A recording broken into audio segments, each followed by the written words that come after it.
In a narration found in Sahih Bukhari, number 12, the Holy Prophet Muhammad, peace and blessings be upon him, advised a good quality found within Islam.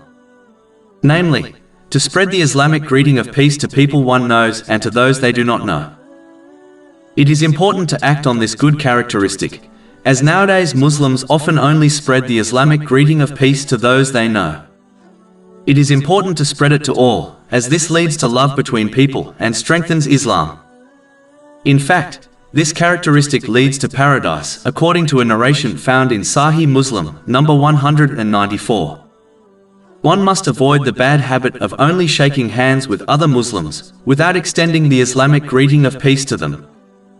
The verbal greeting of peace is more important than only shaking hands.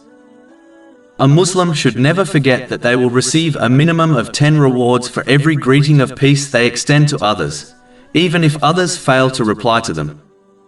This has been advised in a narration found in Sunan Abu Dawud, number 5195. Finally, a Muslim should fulfill the Islamic greeting of peace correctly by demonstrating this peace in their other speech and actions towards others, by keeping their verbal and physical harm away from people and their possessions. This is in fact the definition of a true Muslim and believer, according to a narration found in Sunan an-Nasai, number 4998. It is hypocritical for someone to extend the greeting of peace to someone, and then harm them through their speech and actions. In fact, this attitude defies the purpose of extending the greeting of peace to others.